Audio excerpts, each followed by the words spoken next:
ሰላም ሰላም የሴት ቤተሰቦች እንዴት ናችሁ? እንኳን ወደዚህ ቻናል በሰላም መጣችሁ። በዚህ ቻናል የምሰጣቸው የትምህርት አይነቶች አማርኛ፣ እንግሊዘኛ፣ ሂሳብ እያስተማርን እንገኛለን። ትምህርቱ የሚሰጥበት ሚዲያ አማራጮች በኢሞ፣ በቴሌግራም፣ በዋትስአፕ እያስተማርን እንገኛለን። መማር የምትፈልጉ ልጆች ታች ባለው ስልክ ደውላችሁ መማር ትችላላችሁ። በውስጥ መስመርም ደውላችሁ ማናገር ትችላላችሁ ማለት ነው። ቻናላችን ላይክ፣ ሼር፣ ሰብስክራይብ በማድረግ ቪዲዮውን እስከ መጨረሻው በማየት ከኔ ጋር ቆዩ።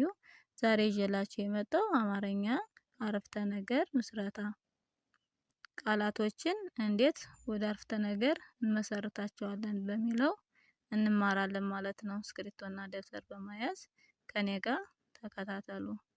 እኒህ የመጀመሪያዎች ቃላት ናቸው። ጥሪ ያሉ ቃላቶች ናቸው። በእነዚህ ቃላት እንዴት አረፍተ ነገር እንመሰርታለን በሚለው እናያለን ማለት ነው።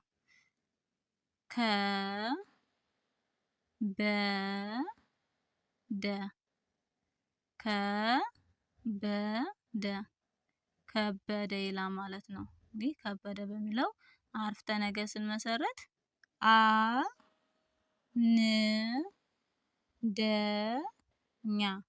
አንደኛ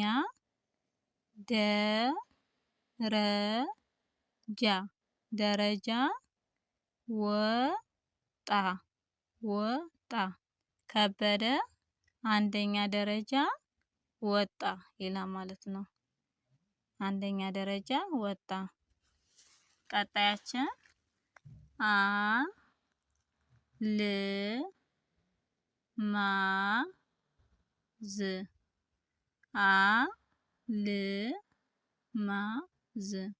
አልማዝ ይላል ማለት ነው። ቃላታችን አረፍተ ነገር ስንመሰርትበት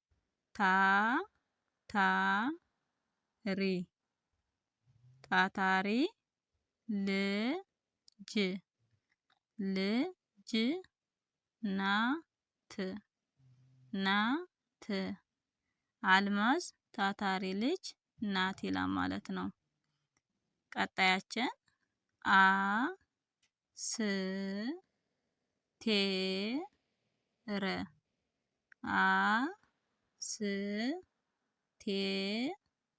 አስቴር ይላል ማለት ነው።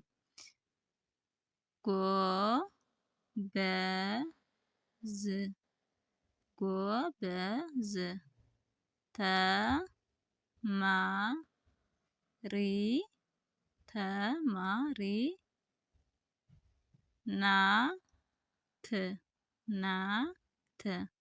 አስቴር ጎበዝ ተማሪ ናት ይላል ማለት ነው። ቀጣያችን አበበ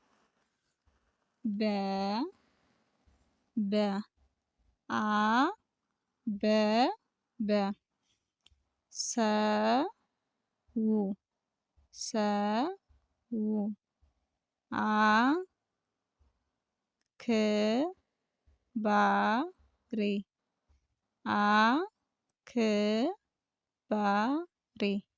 አክባሪ ነው።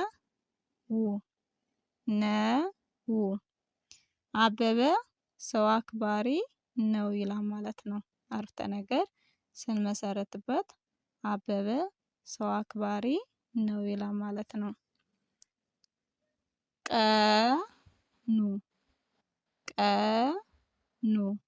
ቀኑ ይላል ማለት ነው። ቃላታችን አረፍተ ነገር ስንመሰርትበት ዛሬ ሐሙስ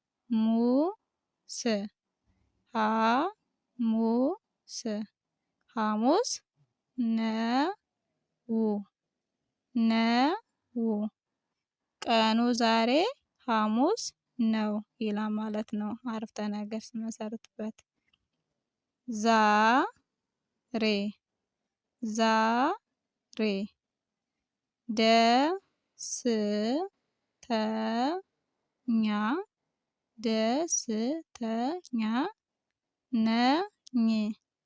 ነኝ ዛሬ ደስተኛ ነኝ ይላል ማለት ነው። ቀጣያችን ወይም መጨረሻችን